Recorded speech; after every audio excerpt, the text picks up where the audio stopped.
¿Qué tal? ¿Cómo les va? Buenos días a todos los que nos están escuchando. Bienvenidos a Viento Norte una vez más. Feliz año nuevo, feliz inicio de este 2022 en nuestro canal. Vamos a retomar este espacio de análisis en este nuevo año. Antes de comenzar, acuérdense de suscribirse al canal y darle difusión. Así hacemos crecerlo cada vez más y llegamos a más personas en esto que es el análisis de la política internacional. Bueno, hoy vamos a tocar un tema que es tal vez, posiblemente, el tema más sensible de la política internacional. Por eso lo vamos a tocar con cuidado y de una forma desapasionada, ¿no? Hoy vamos a hablar nada más y nada menos que del conflicto árabe-israelí. ¿A qué me refiero con esto? El conflicto árabe-israelí, creo yo, y es opinión personal, es un conflicto que despierta muchas pasiones y muchos dolores. Por eso, a la hora de hablar de esto, hay que tener mucho cuidado porque si bien es un conflicto que está vigente y que ya lleva mucho tiempo, toca mucho dolor, tanto en lo que podríamos llamar el bando israelí, ¿no? Es un conflicto que toca los episodios más dolorosos en la historia del pueblo judío, y en el lado árabe también es un conflicto que despierta mucho dolor histórico y muy actual también en los pueblos árabes. Por eso yo siempre a la hora de hablar del conflicto entre Israel y el conflicto árabe-israelí, el conflicto palestino-israelí, ¿no? Siempre trato de hacerlo con mucho cuidado porque hay mucho dolor en ambos lados de la cuestión y uno puede caer por ahí en la euforia, como podríamos decir acá en Argentina, tribunera, ¿no? Yo desde esta vereda voy a hablar en contra de aquella y los de aquella vereda van a hablar en contra de esta. Y es muy difícil eso porque, a ver, si bien es cierto, hay grandes dolores, grandes traumas históricos en ambos lados de esta historia tan larga, por ahí ese análisis tan cargado de euforia, furia, pasión, nos distorsiona un poco lo que es difícil de alcanzar, pero siempre hay que esforzarse por alcanzar, que es cierto grado de objetividad a la hora de hablar de política, ¿no? Así que con toda esa introducción y con toda esa recomendación y con todo ese respeto con el que hay que abordar un tema tan difícil, es que hoy vamos a intentar analizar desde una perspectiva histórica lo que es este conflicto, ¿no? Que, como les digo, es un conflicto muy difícil de hablarlo sin despertar el enojo de alguien, y hay una línea por la que hay que caminar. Si me desvío un poco para allá, voy a despertar la furia de unos, y si me desvío un poco para acá, voy a despertar la furia de los otros. Caminar sobre esa línea es el gran desafío del analista político, ¿no? Que no busca alimentar la tribuna, sino ir al meollo de la cuestión. Bien, el conflicto árabe-israelí, algunos lo fechan como iniciado en 1948. Que 1948, 47-48 es el año en el cual el Estado de Israel declara su independencia y aparece formalmente como un Estado frente a las naciones del mundo. El Estado de Israel es esta manchita mínima, color verdoso en el mapa, es muy chiquito. Para los que somos de Argentina, imagínense el Estado de Israel, es un espacio geográfico más chico que la provincia del Tucumán, ¿no? En 1947 declara su independencia y aparece como Estado nuevo, soberano, despertando el conflicto con las poblaciones árabes palestinas que ya vivían ahí. Pero para entender eso, o sea, hay que remontarse mucho antes, porque hubo un proyecto de fundar un Estado judío en la tierra de Palestina, la tierra sagrada de las Escrituras, ¿no? Hay que remontarse mucho antes porque el pueblo judío y el movimiento sionista, que ya vamos a explicar qué es, tuvo una razón de ser para llevar adelante este proyecto. Como ustedes recuerdan, y acá es cuando voy a hablar de la Biblia, fíjense a dónde nos vamos. La Biblia no en términos religiosos, sino en términos históricos. Agarren la Biblia y léanla con ojo histórico, principalmente el Pentateuco, la historia de Moisés, el Deuteronomio, el rey David, los reyes, los jueces, Saúl, Salomón. El pueblo judío, luego de que sale de Egipto, sacado por Moisés, la historia conocida de la Biblia, sacada por Moisés, ese pueblo, que son 12 tribus, las 12 tribus de Israel, que son los 12 hijos de Jacob, la tribu de Judá, la tribu de Gad, la tribu de Benjamín, la tribu de los 12 hijos de Salomón, de Jacob, van a vagar por el desierto del Sinaí durante 40 años a la tierra prometida, ¿no?, que Dios a Moisés le había dicho que iban a habitar en libertad. Es la tierra de Canaán, donde emana la leche y la miel. Saliendo de la esclavitud en Egipto, los judíos se dirigen a esa tierra prometida por Dios. Va a morir Moisés sin poder entrar a esa tierra, y su continuador, podremos decir que era Josué, va a liderar las campañas militares para que las 12 tribus de Israel se instalen en esta tierra prometida, que estaban habitadas por los jebuseos, los cananeos, los heveos, un montón de pueblos que en la Biblia los pueden encontrar en el Antiguo Testamento. La cuestión es que el pueblo judío se va a instalar en esta tierra, ¿no? Las 12 tribus de Israel se van a instalar en las distintas regiones de la región de Israel y el Valle de Judea, y van a vivir,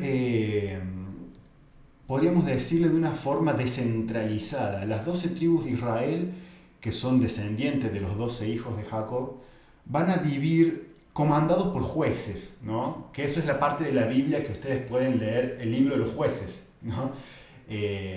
Cada tribu tiene su juez que va a dirimir los conflictos entre las distintas tribus. Conflictos territoriales, conflictos de sucesión de familias, ¿no? Son los jueces. Que más adelante en la historia, estoy dando saltos grandes porque si no, no nos va a dar el tiempo, hay que repasar toda la Biblia, van a ponerse en búsqueda de un rey, ¿no? Acá va a venir la época, o sea, va a salir la discusión, porque estas 12 tribus, que están comandadas por jueces, regidas por jueces, no eligen un rey que las comande a las 12 y unifique las 12 bajo un mismo reino. Va a venir la época, ya cuando pasamos de la época de los jueces a la época de los reyes, ¿no? en la Biblia, ¿no? Va a aparecer la figura de Saúl, que va a ser como un intento de rey que va a querer unificar las tribus, y ahí es cuando aparece la figura de quien va a ser el rey David. Si ustedes se fijan, la bandera de Israel es un paño blanco con 2 franjas azules y la estrella de David en el medio.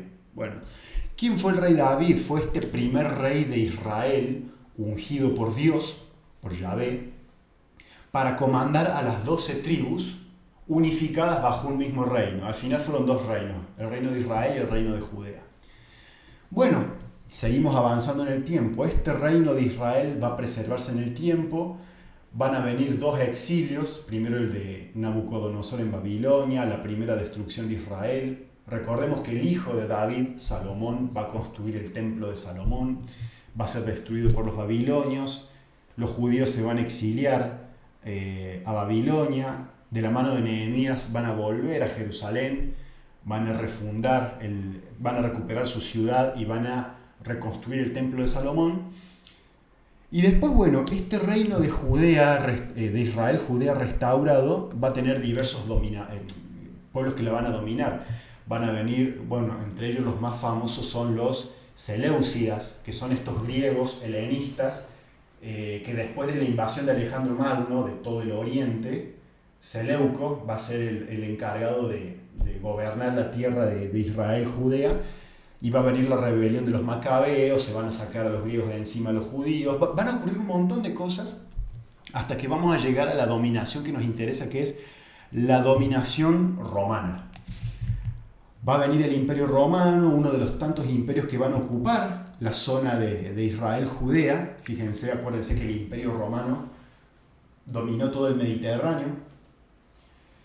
Y va a ocurrir, bueno, esta es la época que nos atañe porque es la época en la que irrumpe, para los que somos creyentes, el Dios hecho carne en la historia, ¿no? Cristo.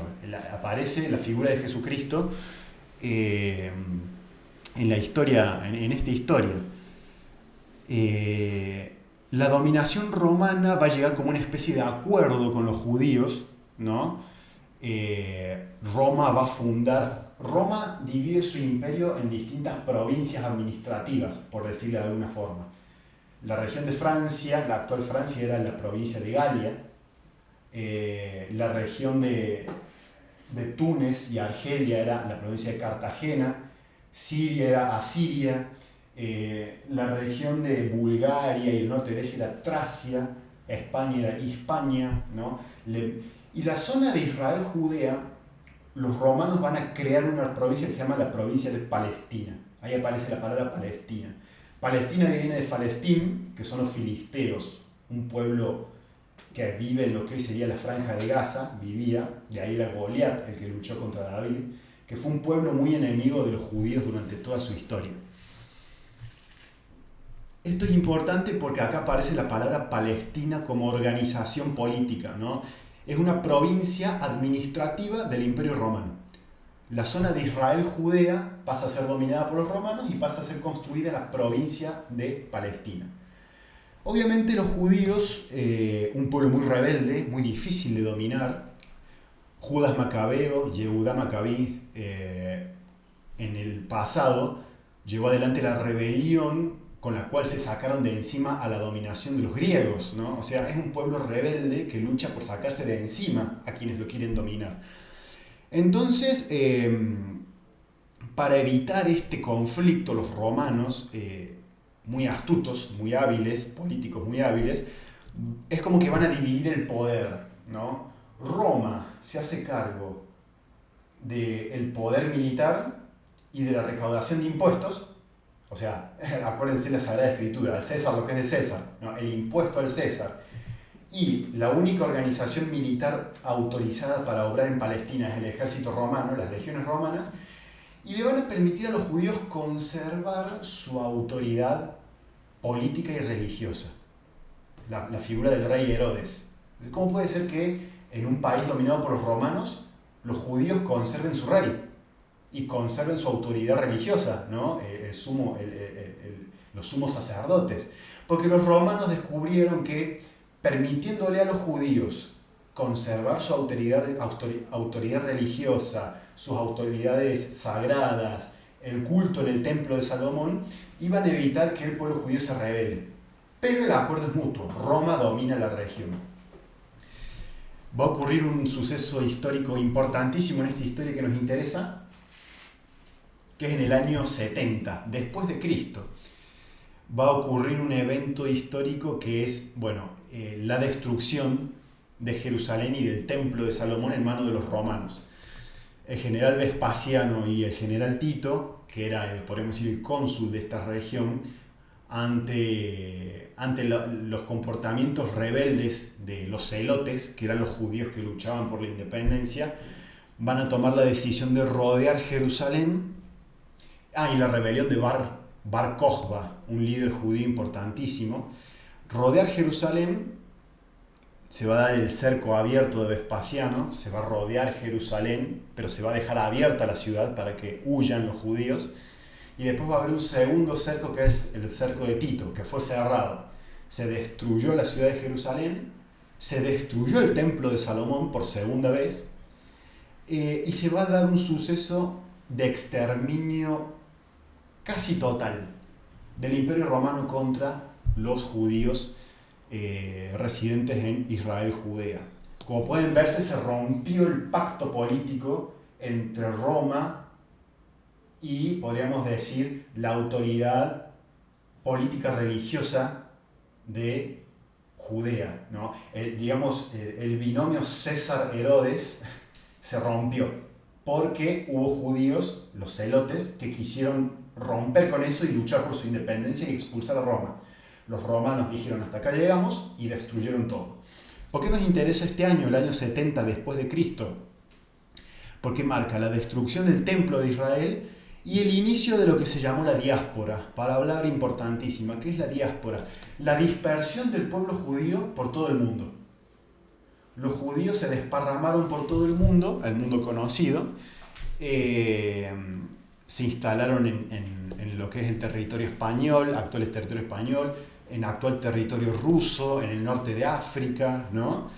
La diáspora, ¿qué es la diáspora? Que también podemos ver la diáspora armenia. Es cuando un pueblo vive desparramado por todo el mundo, pero conservando la conciencia de que pertenece a un lugar y guarda las esperanzas de algún día poder volver a ese lugar del cual fue expulsado. Es importante ese concepto, porque si ustedes me dicen, bueno, el pueblo gitano vive desparramado por todo el mundo, pero no existe esa noción de hay una tierra de la cual fuimos expulsados y a la cual todos como pueblo algún día vamos a volver. En el pueblo judío se conservó eso, la añoranza por en algún momento de nuestra historia volver a Jerusalén, la tierra de la cual fuimos expulsados, la tierra que nos prometió Dios y la tierra a la cual añoramos. El pueblo judío en la diáspora mantuvo vivas sus tradiciones, el idioma, la religión y esta nostalgia por la tierra de la cual fueron expulsados. Esto es importantísimo. ¿Qué es lo que va a ocurrir? Bueno, este pueblo judío en la diáspora, por diversos motivos, van a ser frutos de persecuciones, ¿no? Principalmente en la Rusia zarista, van a ser víctimas de grandes persecuciones, pogromos. En la España medieval, en las naciones árabes del norte de África, siempre el pueblo judío va a ser víctima de persecuciones allí a donde fue, ¿no? Entonces, van a aparecer nuevas lenguas, como el Yiddish en Europa.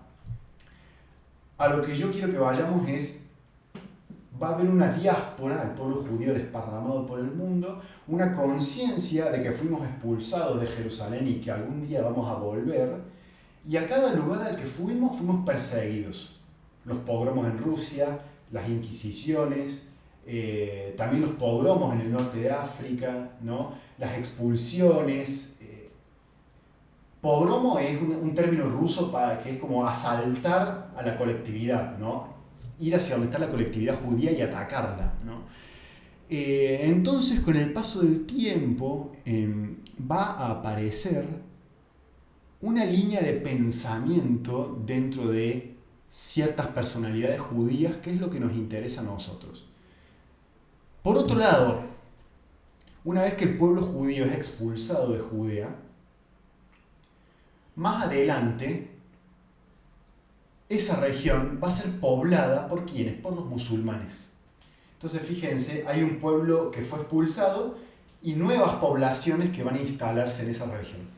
El Islam, los musulmanes. Esto es importantísimo, ¿por qué?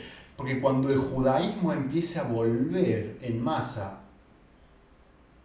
a lo que ellos son, a lo que ellos consideran su tierra prometida, no se van a encontrar con una tierra vacía. Se van a encontrar con una tierra que ya está poblada por, valga la redundancia, poblaciones musulmanas. Y ahí se va a armar lo que se armó. En este ámbito de diáspora van a hacer una línea de pensamiento de la mano de Theodor Herzl, H-E-R-Z-L, Theodor Herzl, un judío húngaro, 1860, fíjense, contemporáneo a Marx, Max Weber, los grandes pensadores, ¿no?, del siglo, la segunda mitad del siglo XX. Que Theodor Herzl, ¿qué es lo que va a plantear? Una tesis que se va a llamar Der Judenstaat, en alemán el Estado judío, que va a plantear la necesidad de crear un Estado judío para que los judíos habiten y ponerle fin a esta dispersión del pueblo judío por todo el mundo que ha traído persecuciones, pogromos, exterminios. Va a ser el primero que va a plantear la necesidad de construir un Estado judío para los judíos en esta tesis.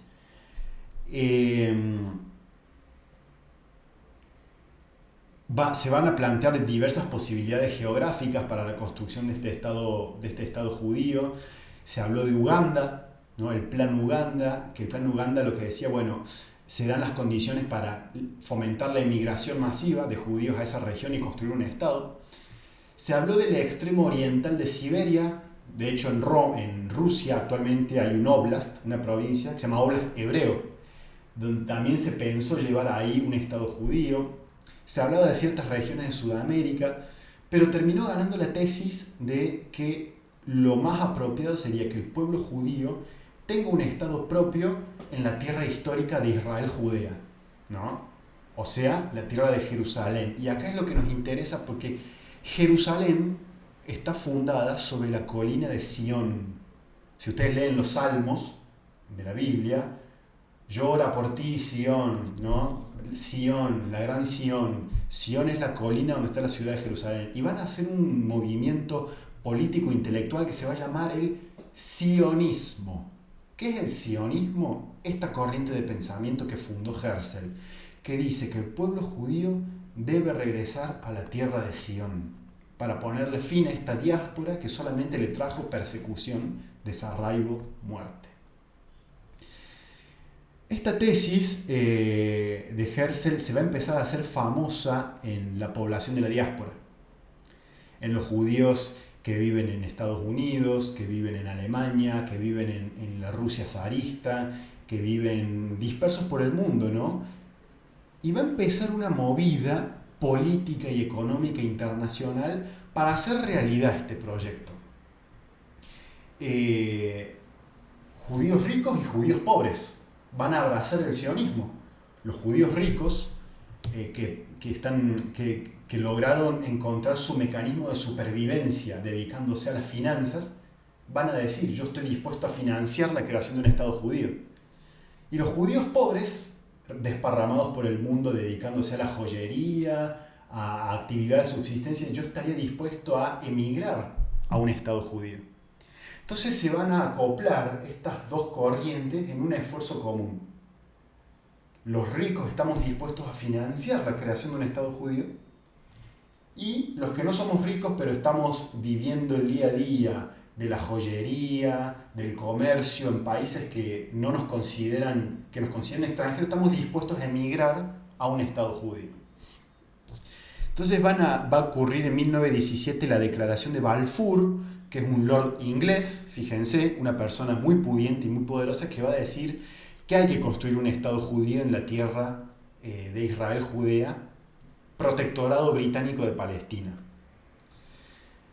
Y se van a empezar a organizar comandos de acción que lo que van a buscar es fomentar la migración de la población judía desparramada por el mundo a granjas residentes en la tierra, en el protectorado británico de Palestina, para que se empiece a poblar de judíos la tierra de la cual los judíos fueron expulsados. ¿Cuál es el problema? Lo que ya dijimos, que esa tierra ya no está vacía, está poblada por árabes. Se va a dar una primera ola de migración que se llamó la primera Aliyá, fines de los 80, después de las persecuciones del Imperio Ruso a los judíos, que se van a ir. Por eso, el Estado judío nace en 1947, pero estamos hablando de mucho antes. Empiezan a emigrar los judíos llevados adelante por este plan sionista, que lo que busca es crear un Estado para el pueblo judío en la tierra de la cual fueron expulsados. Esto con el tiempo va a terminar chocando con las poblaciones árabes que ya vivían en el protectorado británico de Palestina. Y ahí va a empezar a crearse la semilla de la discordia que va a terminar llegando al conflicto. La determinación de los sionistas de construir un Estado judío en la tierra histórica de Israel Judea, y las poblaciones árabes que después de la expulsión de los judíos en la época de los romanos se instalaron a vivir ahí, van a chocar. ¿A quién le pertenece esta tierra? ¿No? Los sionistas van a empezar a organizar una movida financiera muy grande para fomentar la migración, y van a formar milicias, el Irgun, la Haganá, la Hashomer, la Palmaj, que son milicias que van a luchar por la independencia de un Estado de Israel en la tierra histórica de Judea.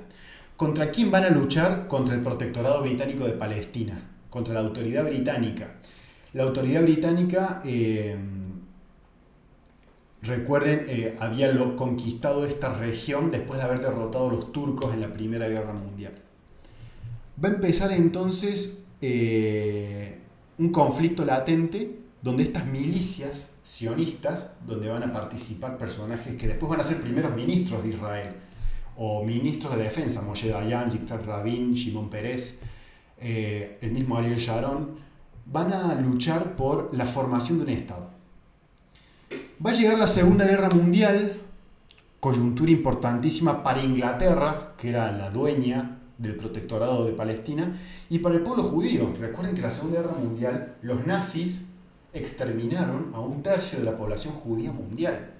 En Auschwitz, Birkenau, Treblinka, Sobibor, Mauthausen, Bergen-Belsen, todos esos campos de concentración. Entonces el movimiento sionista, ¿qué es lo que va a decir? Van a decir, hemos llegado al límite. O sea, el nazismo es la culminación de siglos de persecución al pueblo judío. Ya hay que poner en marcha el plan para construir cuanto antes un Estado judío propio. Entonces, después de la Segunda Guerra Mundial se va a dar la segunda aliyá, la segunda ola de migración. Todos los judíos sobrevivientes de los campos de concentración nazis van a enfilar hacia Palestina. Van a enfilar hacia Palestina y se van a radicar en estas granjas judías que con el futuro van a pasar a ser ciudades judías, ¿no? Este retorno a Jerusalén.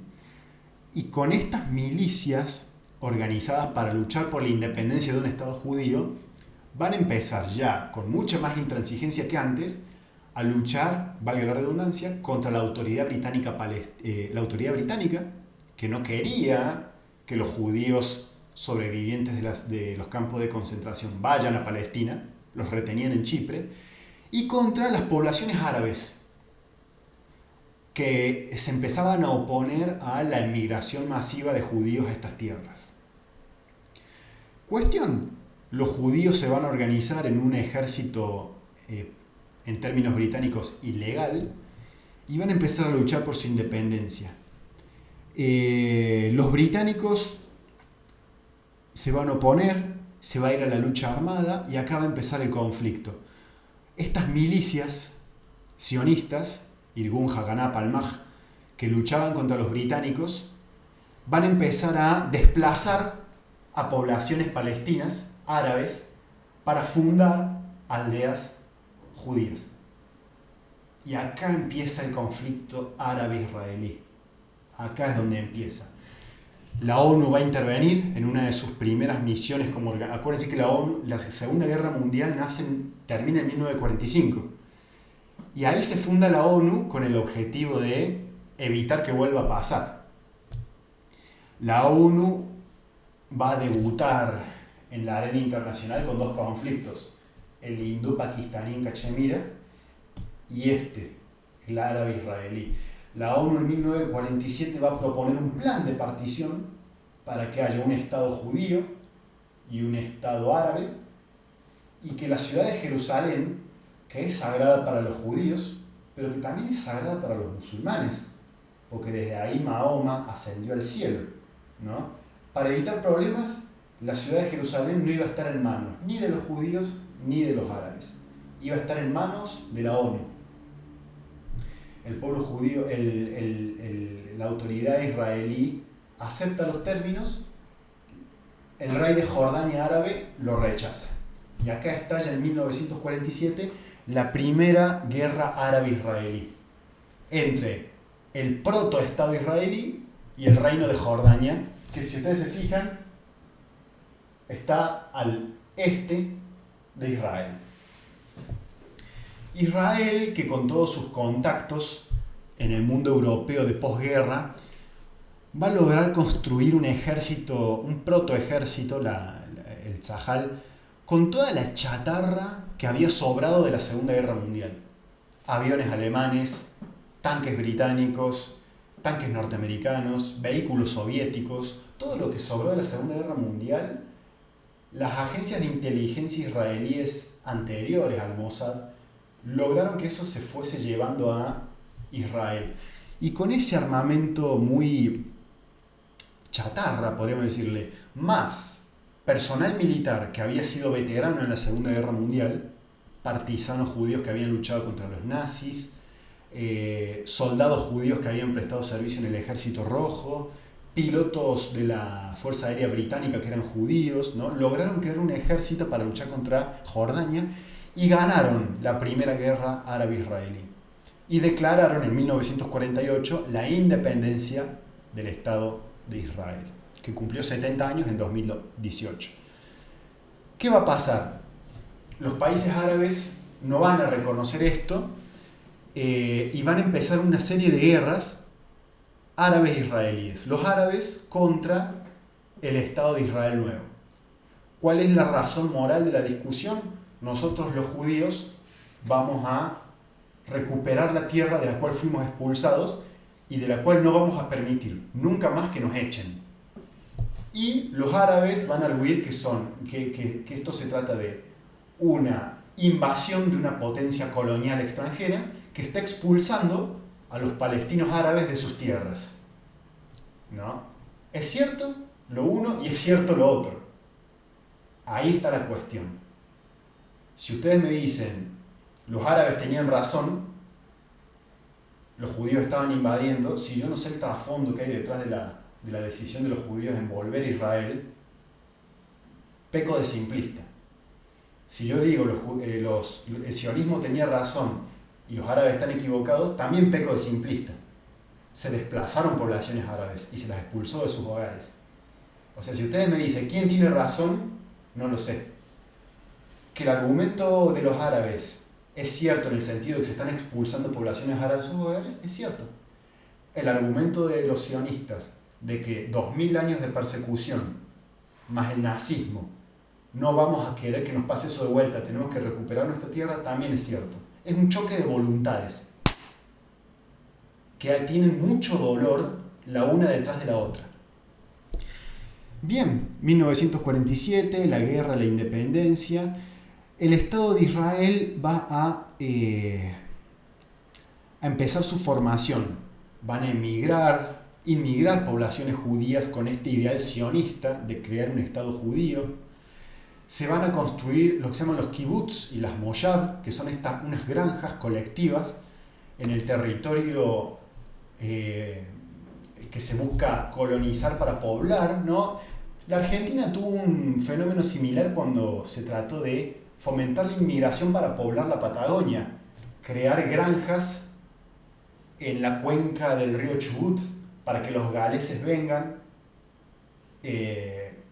construyan sus plantaciones de cerezos y empezaron a florecer ciudades como Trelew, Gaiman. Bueno, acá es no igual, pero parecido. La creación de granjas agrícolas para que los judíos de todo el mundo vengan a poblarla y a hacerla productiva y que vayan naciendo ciudades judías en territorio de Israel, Judea.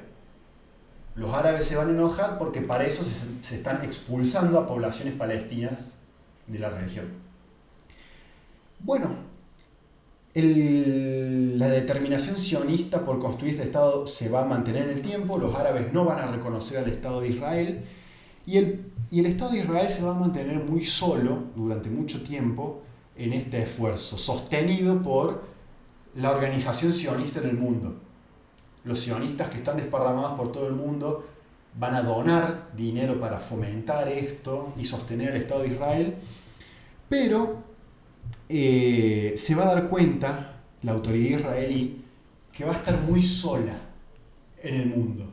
No tiene el apoyo de los europeos, que los europeos acababan de terminar la Segunda Guerra Mundial y estaban teniendo una relación diplomática con los países árabes que habían sido sus colonias, pero que mantenían el dominio del petróleo en estas regiones, ¿no? Entonces, después la Unión Soviética, comunista, actual Rusia, quería tener alianza con los países árabes en contra de ¿qué? Los colonos europeos.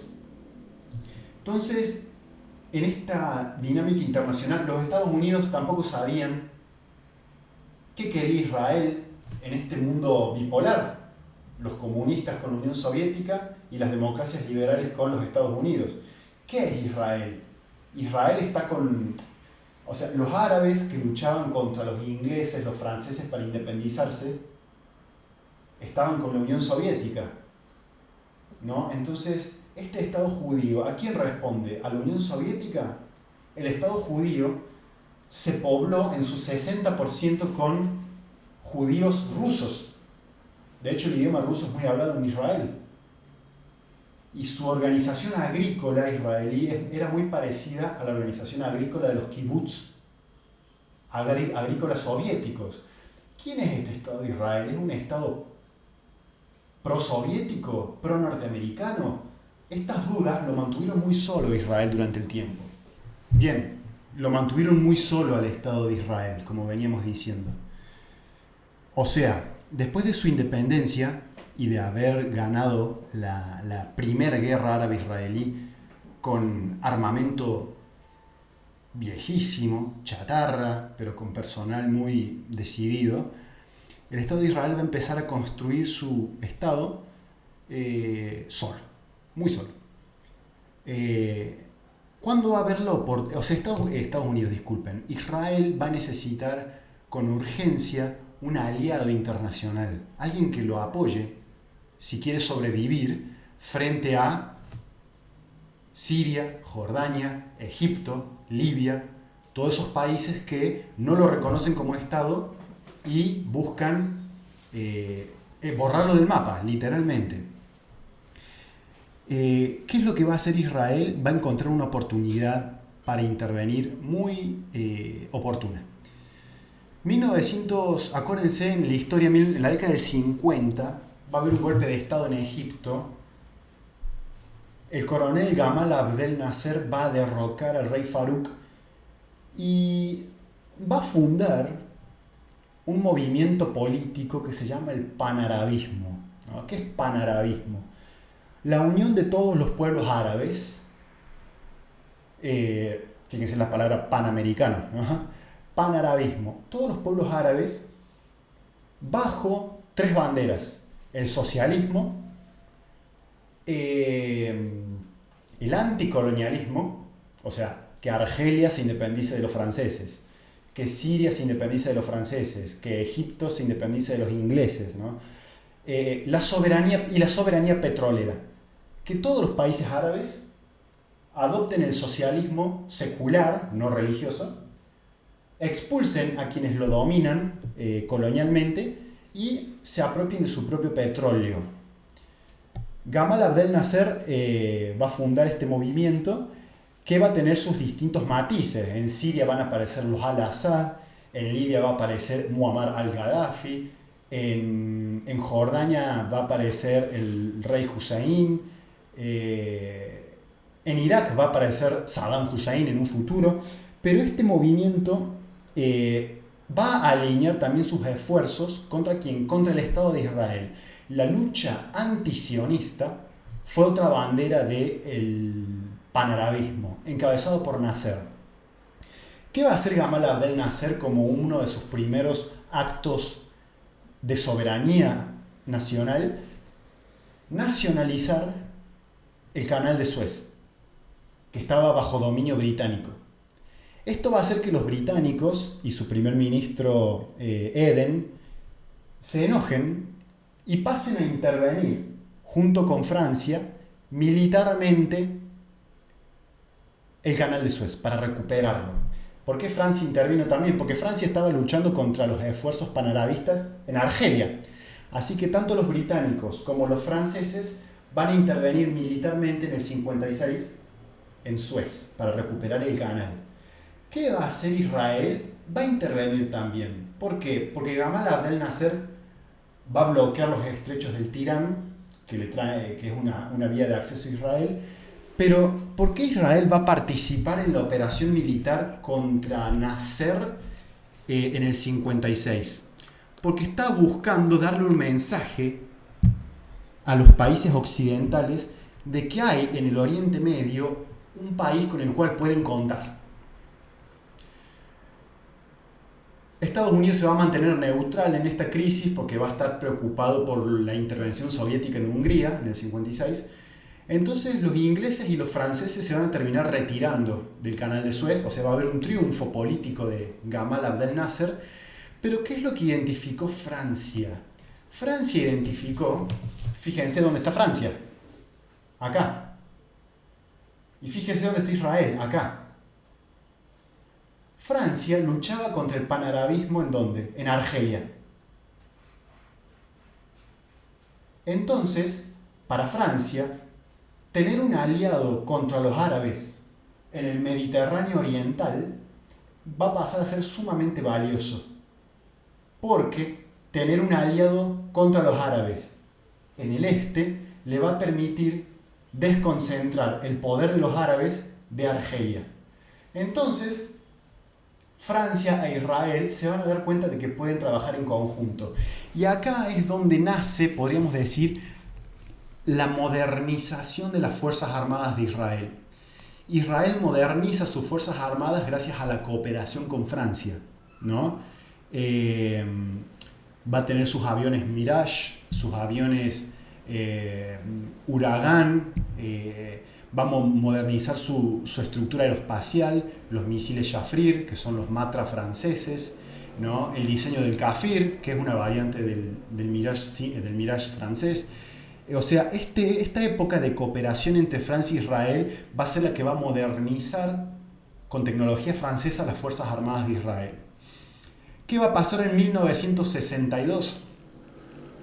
En Francia, Charles de Gaulle va a asumir el poder y le va a dar la independencia a Argelia. O sea, Francia se retira de Argelia, Francia deja de luchar contra los árabes. ¿Qué significa eso? Que Francia va a dejar de necesitar a Israel. Entonces Israel una vez más se queda solo. Y acá es cuando los países árabes, bajo el comando de Gamal Abdel Nasser, Siria, Egipto, Libia, Jordania, ¿no? Irak, van a luchar todos juntos contra el Estado de Israel. ¿Qué va a ocurrir? Pero Israel ya no es el mismo de antes. Israel ya tiene el ejército poderoso producto de la cooperación con Francia.